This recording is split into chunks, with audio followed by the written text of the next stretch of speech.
today. So my name is I currently work as a manufacturing engineer in Rolls-Royce.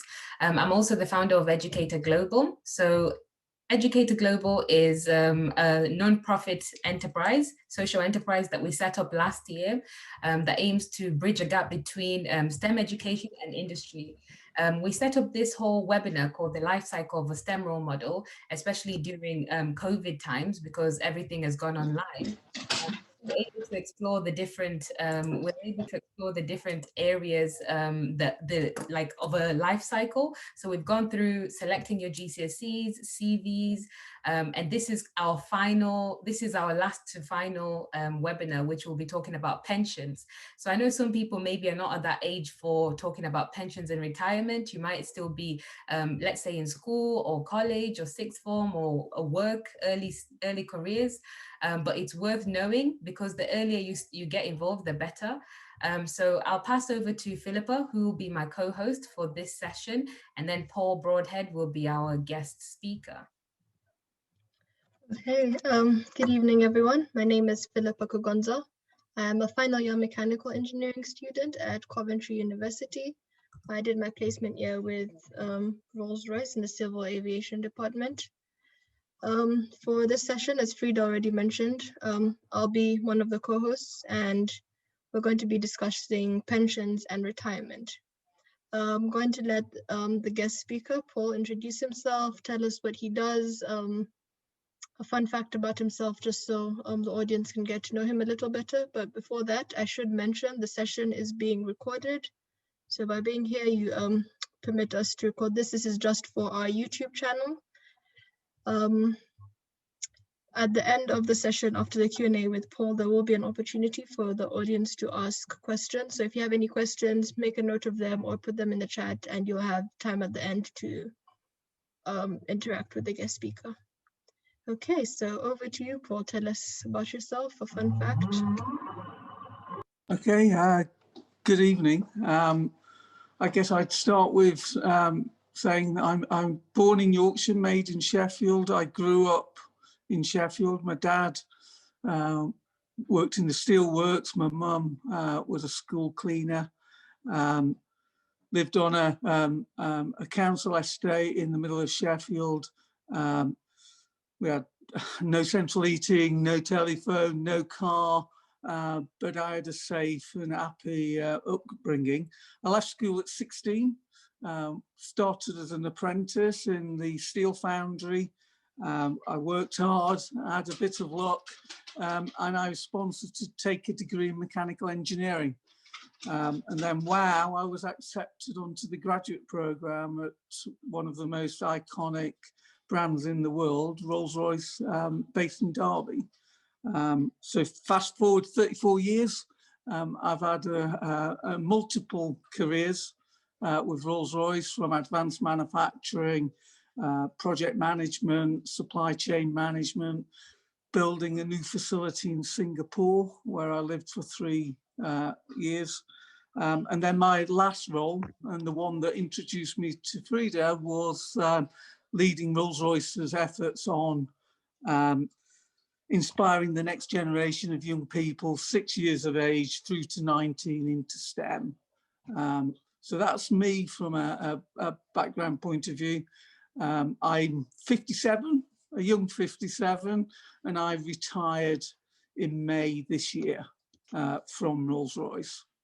A fun fact, I guess one would be that I featured, sometimes I say starred, but I featured in an Hollywood blockbuster film starring Sean Bean. Some of you may know Sean Bean.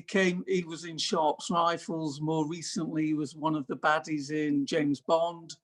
And more recently, he was in Game of Thrones. So Hollywood blockbuster. It was called When Saturday Comes. On the slide, it's the bottom right. You can see it's a football-based film, and I was in the crowd. So that's my claim to fame. All right, thank you, Paul. I didn't know we had a celebrity on here. Okay, so I'm going to just dive straight into bombarding you with questions. So, Okay. you did mention you recently retired. Would you mind just giving us specifics of how old you were when you retired? And then, just talk us through a typical day of what it's like after retirement and one of the coolest things you've done since you've been retired. Okay. Well, as I said, I retired at the end of May this year, so I was 56 at the time, and my wife retired at the same time. Of course, it was right in the middle of the UK's first lockdown due to COVID, so we've worked hard to make sure that our retirement so far hasn't been defined by COVID, but it's of course been impacted. I'd also start by saying I'm retired, but retired from corporate life, not from life itself. It's not, it's a new phase of life that we've started. A typical day, it's basically a day where you choose what you want to do, when and where. And for us, that means walking our dogs. You can see the 3 dogs on the slide. They're English pointers, so we go into the Peak District and into the Yorkshire Dales and walk for several hours. That's where I've just got back from and was nearly late for this webinar. It allows you to, a typical day is getting jobs done around the house or in the garden, jobs that I never had time to do in the past. And also more time with the family. I know I don't look old enough, but I'm also a grandpa now. And most importantly, probably, it allows us to follow our passion. And that, for us, that's travel and experience. And that we caught that bug, forgive the pun, when we were in Singapore. So even though we've had COVID around, we spent 7 weeks in the southwest France, 3 weeks on the Yorkshire coast, 2 weeks in Cyprus, and also 1 week on a canal boat. So we're still getting out there.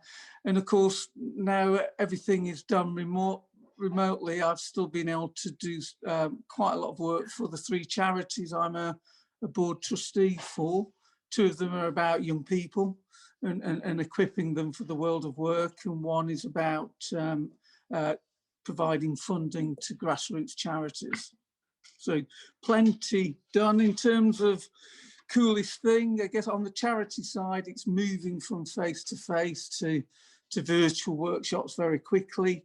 And also the Community Foundation, we've distributed over £1 million to grassroots charities dealing with COVID.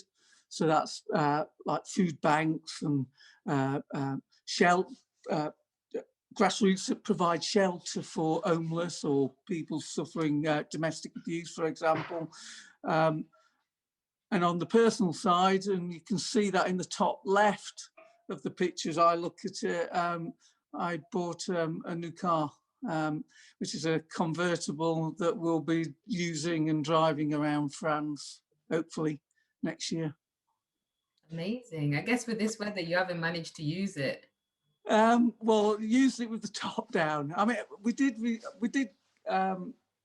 pick it up in September, so we've had 1 or 2 days, but not much now.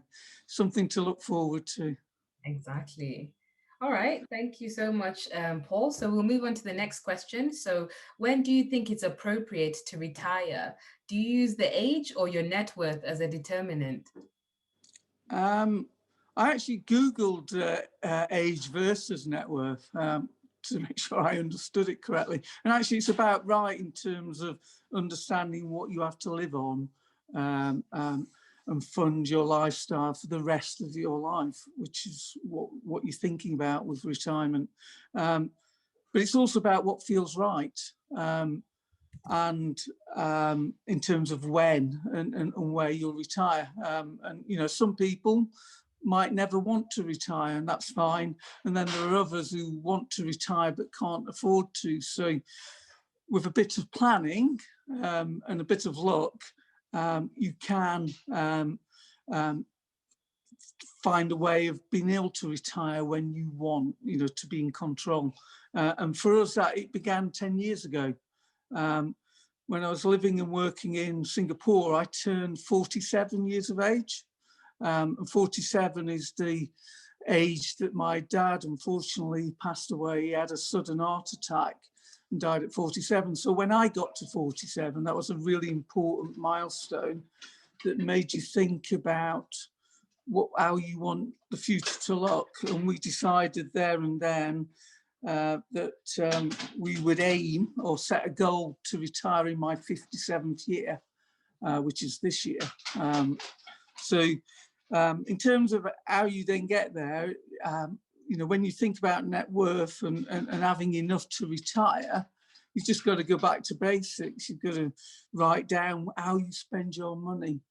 You know, so that's things like housing and food and clothing and transport and loans and credit cards, and also how you enjoy yourself, you know, what hobbies you've got and what activities, what holidays you want to take, and also any goals you've still got to achieve, whether that's weddings for your children or university or house improvement.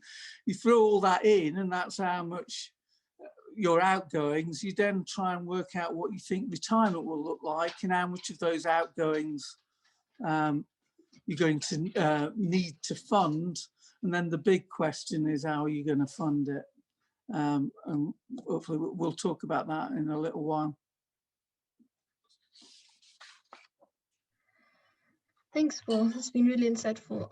We already have some questions coming in from the audience, so I'm just going to ask one and then we'll just carry on.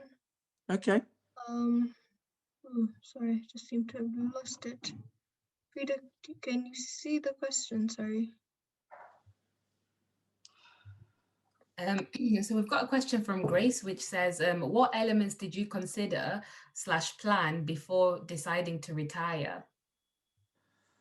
That feeds very well with this question, so we might as well ask it now. Yeah, sure.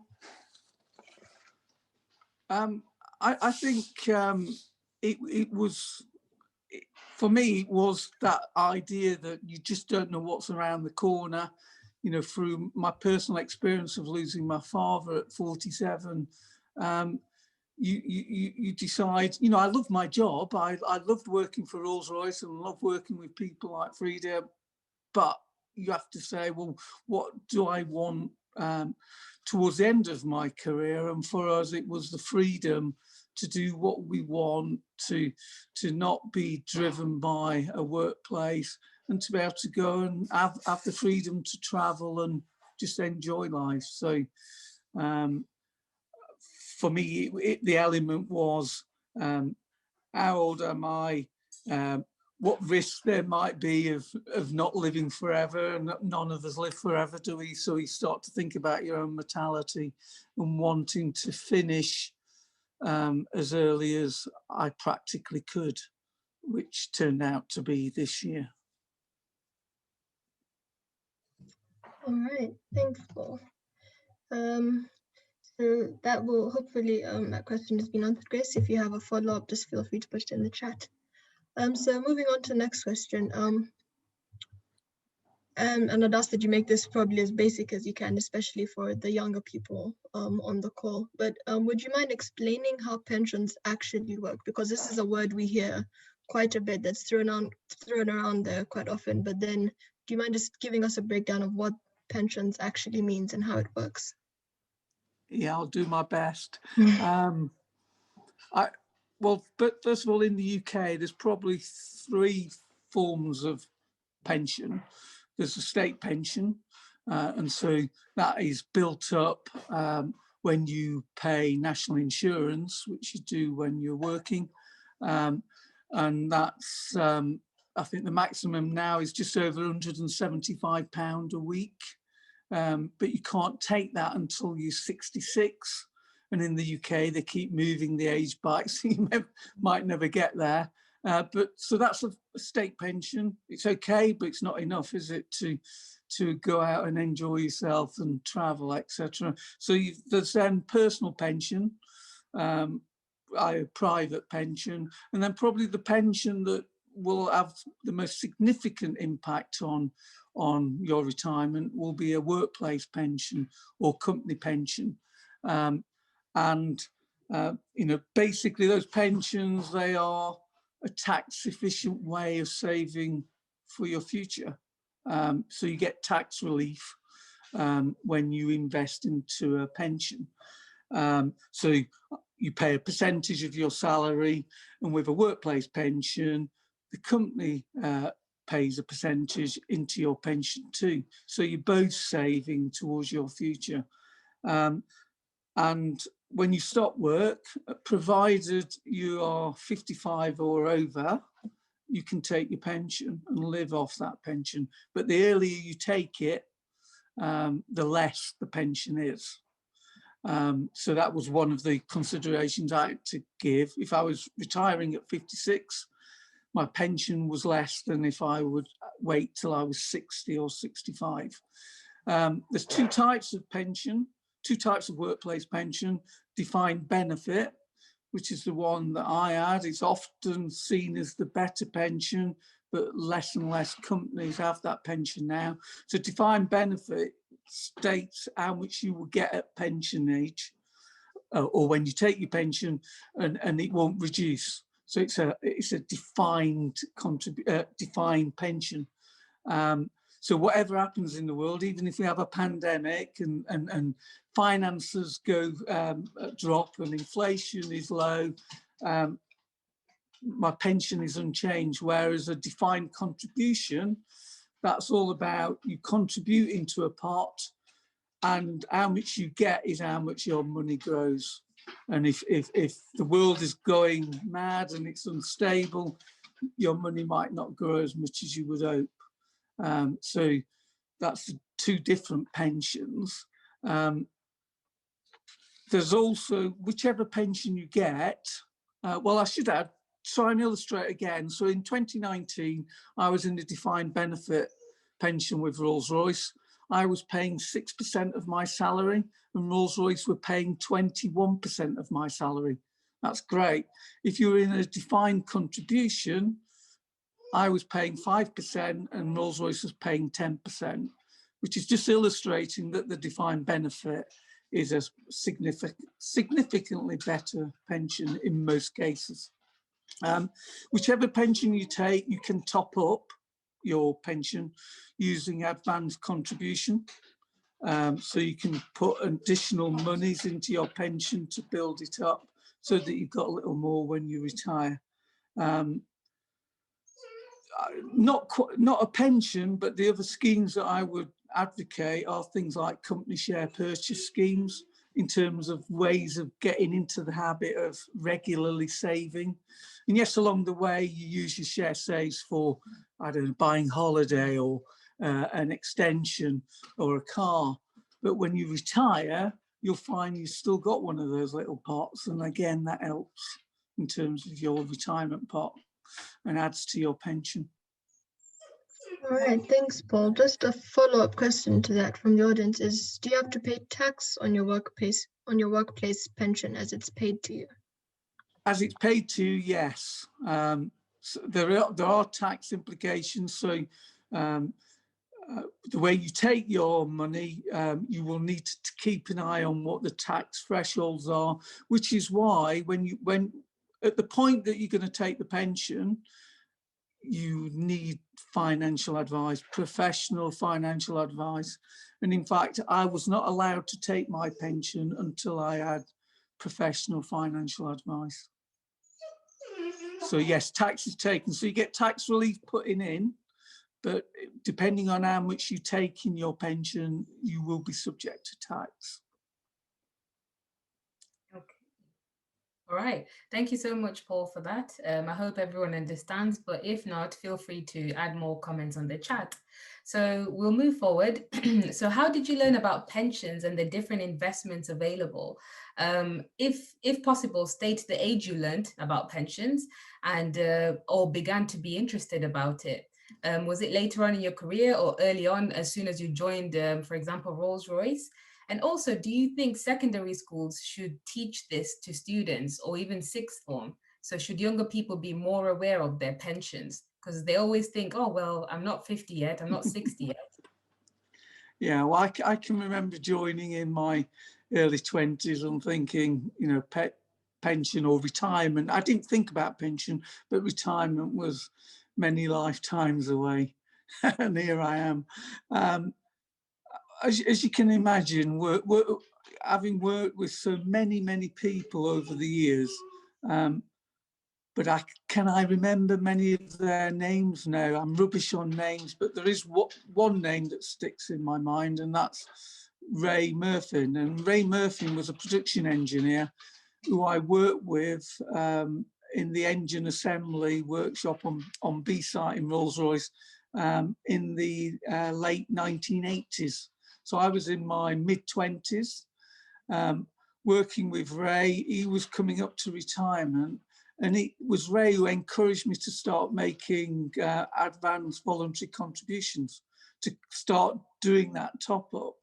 And I'd never heard of AVCs, but he kept nagging at me and said, you know, it doesn't matter how small a contribution you make a start topping up your pension. So I guess that's when I first became aware of pensions, and I followed his advice.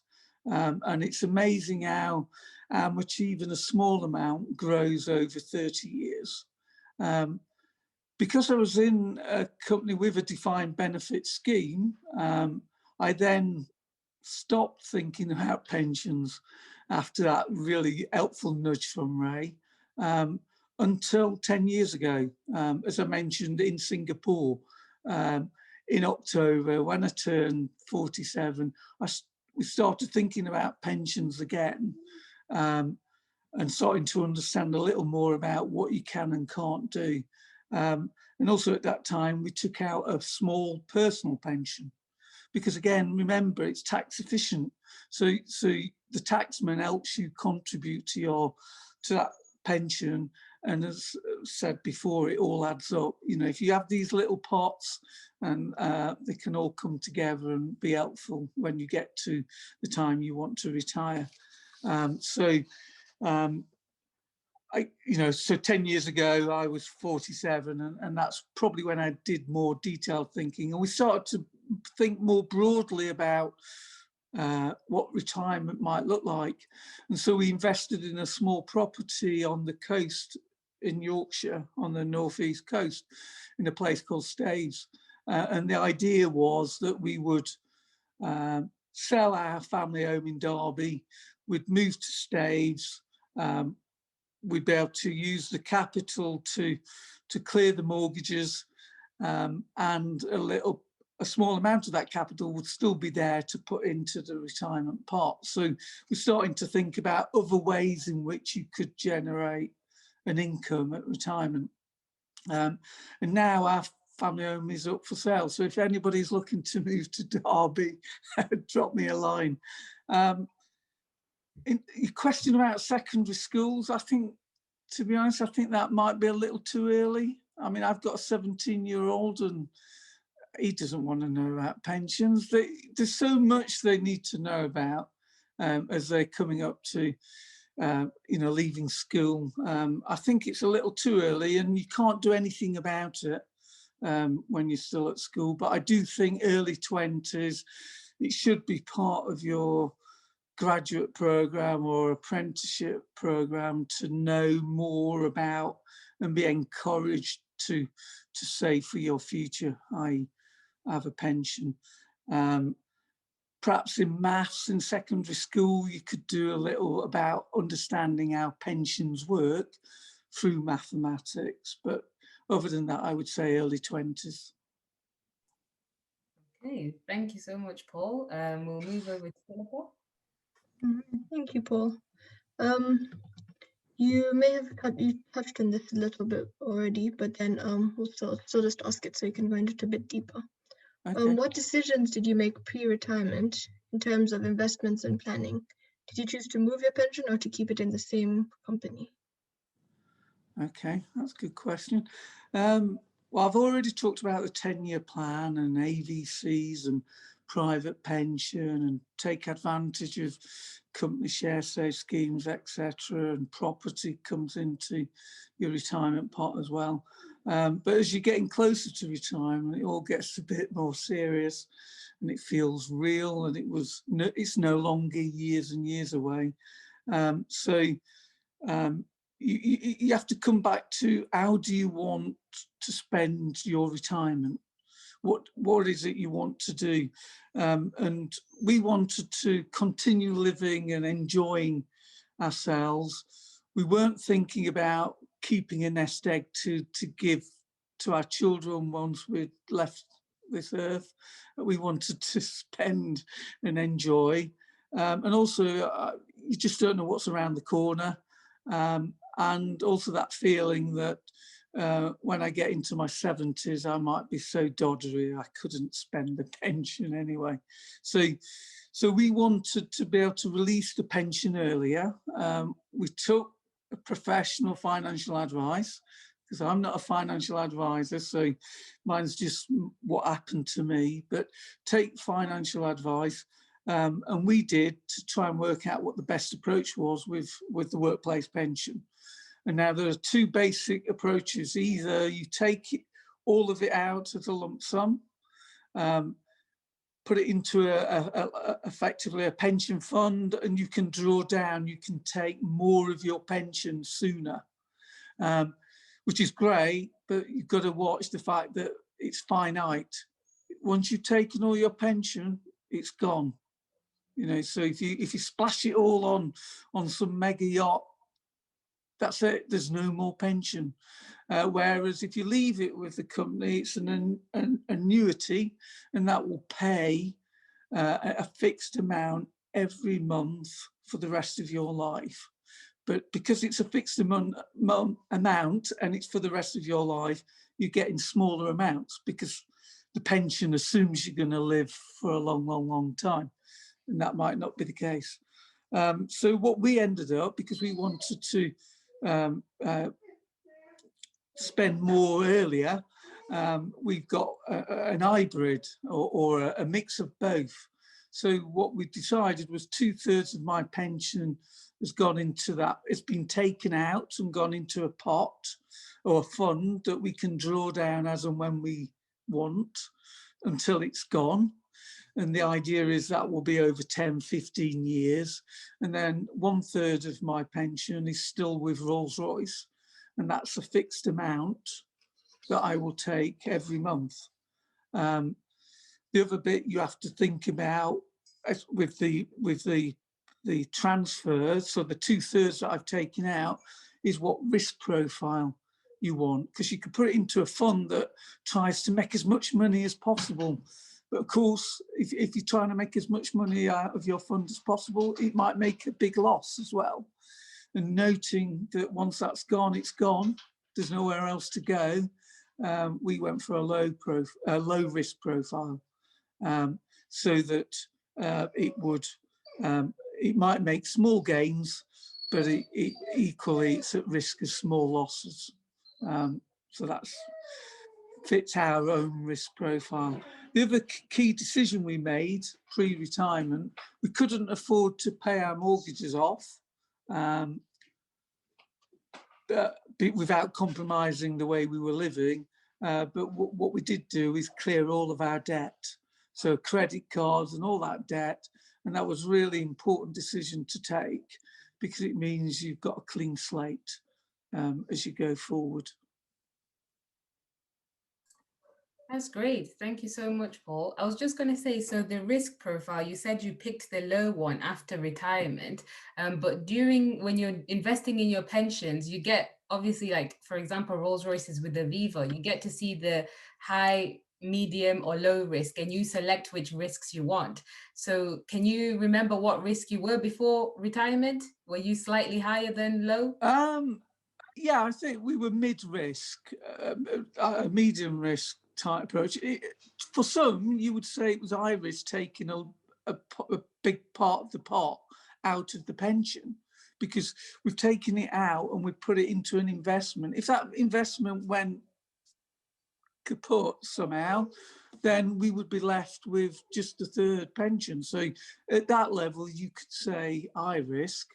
But in terms of once we'd taken it out, because we wanted to be able to draw down more earlier on in our lives, then we wanted a low risk, i.e. once we'd taken it and it was in a pot, we didn't want someone trying to make loads of money out of that pot, because even if it stayed as it was, that would be fine to us because it's there. We want it protected, and that's why we took a low risk approach once we'd taken the pot.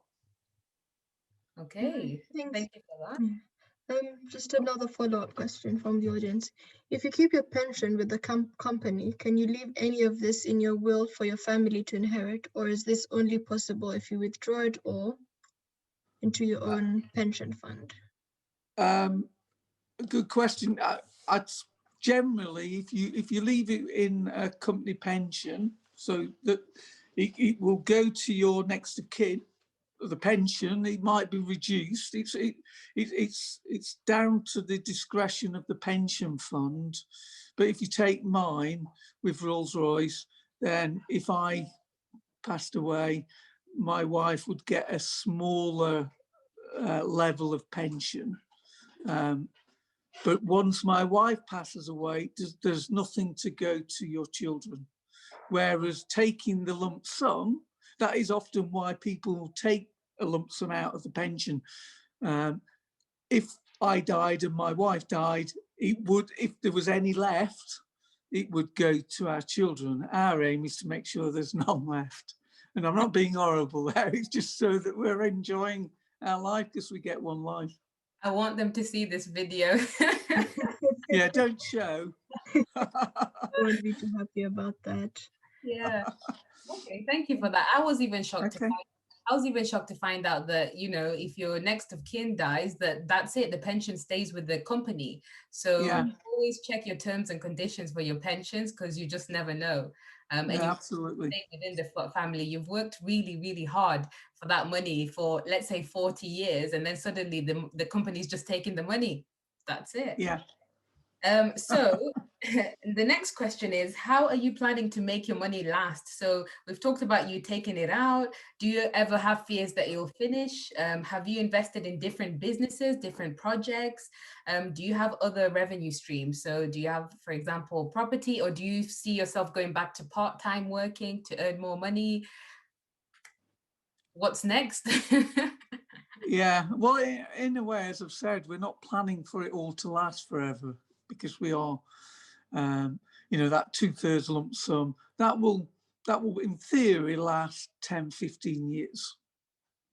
So I'll then be in my 70s. The third, that will always be there. That's for life. That's the third that I left with Rolls-Royce. That's for my lifetime, and beyond my lifetime, for my wife, albeit it might be a slightly smaller amount. You know, so you know, that's the plan, but that's again not enough. So we, as I said earlier, we said we'd sell the Derby home, and a part of the proceeds of the sale of this house will be will go into the retirement part. We've got the small AVC part that Ray encouraged me to contribute to 30 years ago. We've got the small private pension that we started 10 years ago. We've got a few shares that you've got to work even harder at Rolls-Royce to get that share price up. And that all adds together to make us feel positive. You're never 100%, but of course, if we do run out, and don't tell my wife, we'll just send my wife back to work. I hope she's listening. I hope You need to not. get your whole family to watch this recording. It is surreal because we're not working, we're not earning, but we're still living life, and we're living on that on pension.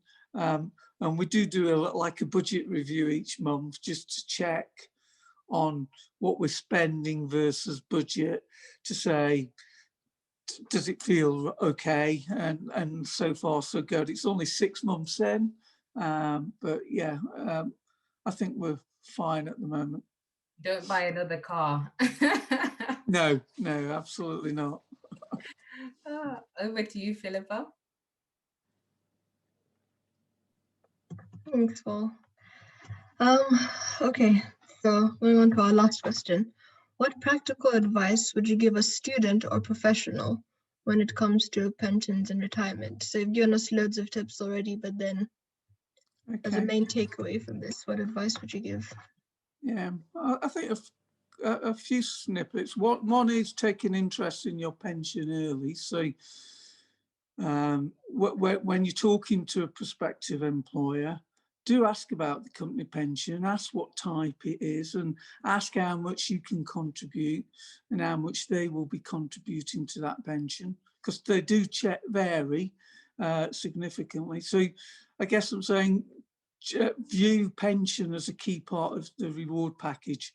You know, yes, we look at what the salary is and whether you get a car and whether there's medical cover and all those things, but make sure pension is in there. Remember, the earlier you start investing in a pension, the better, even if it's small amounts, because we've all, you know, when I was doing that small amount in the AVC, of course, we just bought our first house, we've got our first children coming along, but you can always find ways of just saving that little amount, and it builds up over time. For any of those listening who don't go and work for a company, work for themselves and self-employed, don't forget the pension. You're going to have to go and set up a private pension, a personal pension. Don't forget it. Don't think it's a million miles away. It is a million miles away, but you soon get there. Personally, I found setting that retirement goal, so for us that 10-year goal was really helpful.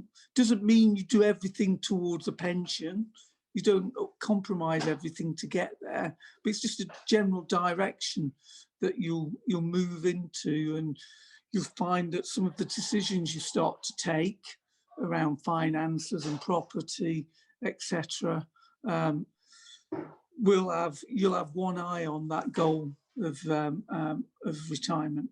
So set a retirement goal if you can. All right. Thank you. That was very useful advice.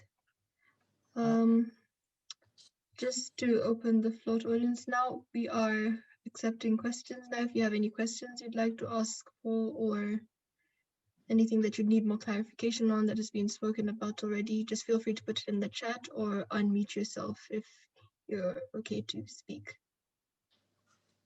Thank you. Okay, so in the interim, while we wait for people to maybe ask questions in the chat or unmute themselves, we'll start off with a question. So since retiring, have you ever considered going back to work? And do you know anyone that has actually returned back to work after retirement? And what was this like? No, I haven't thought about going back to work. It is really important to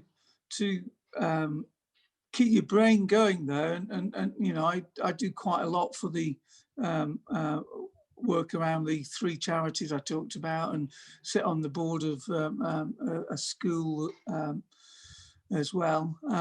So it is important to be active and doing things that you enjoy. But no, I've not thought about going back to work. It doesn't overly concern us that, you know, one day you might need to, but I mean, you do see, you know, you often say that you're retired or semi-retired, and people do go back to work or do part-time jobs that are not as stressful or as demanding on your time, and that's a good approach to take. Not one that we're feeling that we want to at the moment, but that might change in the future. You just don't know. Do you know anyone that has returned to work or part-time or picked up? I know someone who's part-time. It comes down to that person, you know.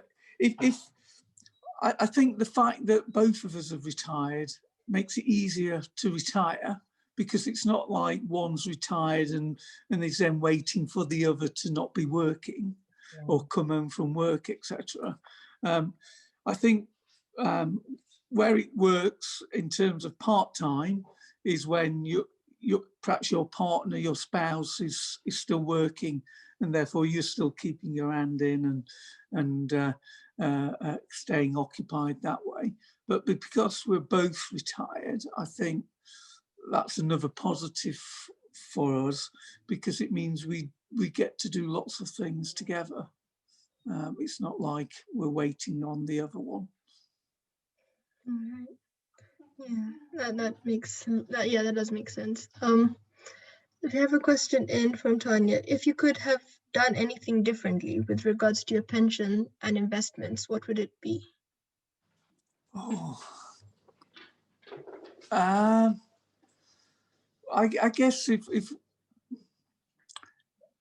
you would always have to say you could always do with a bigger part. So, 30 years ago, when I started putting into the AVC, if I could have put a little more in, that would have been a good thing to do. If we could have cleared our mortgage, the pension is what you're going to live on. So the other side of it is either maximise the pension or minimise what you need to spend money on in retirement.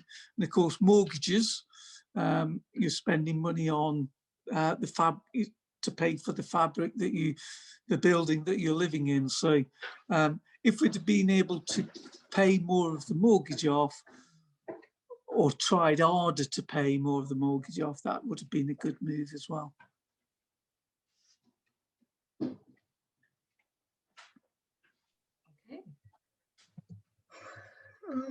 Okay, we'll just ask a couple more questions. Well, if there are any other questions that the audience would like to ask, they could send them in still.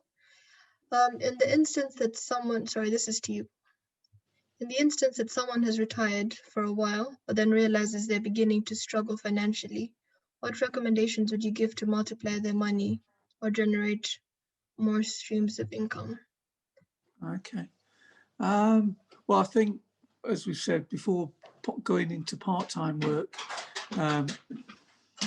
is obviously one route. One thing to watch, as soon as you retire and I posted it on LinkedIn. When I left, I had to let everyone know on LinkedIn because we weren't allowed into the workplace.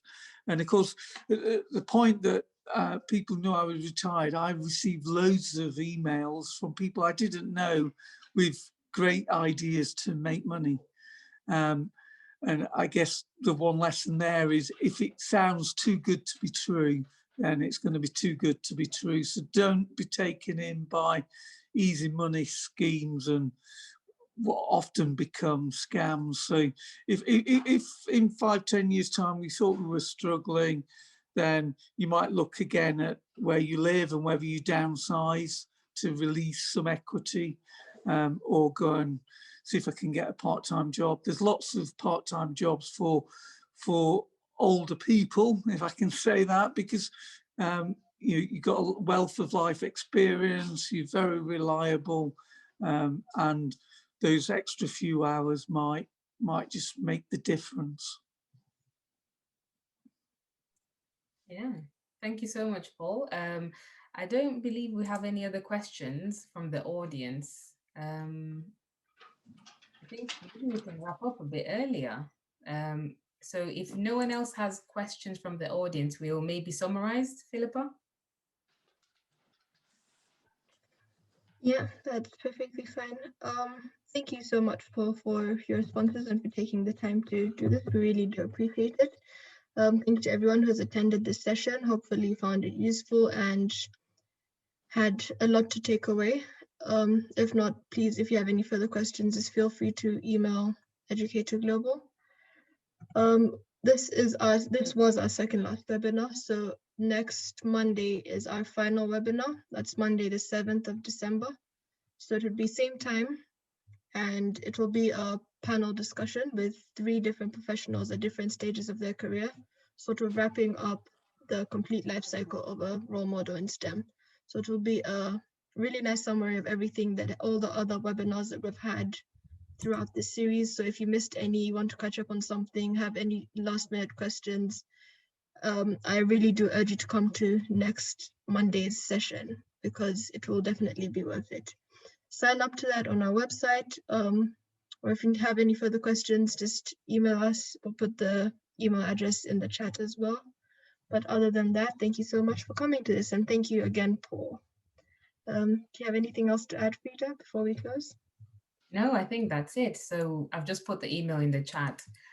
So if anyone maybe wants to ask Paul any questions, maybe spend 5-10 minutes at the end, feel free to stay behind. Otherwise, we can conclude the session. So feel free to exit the Zoom session.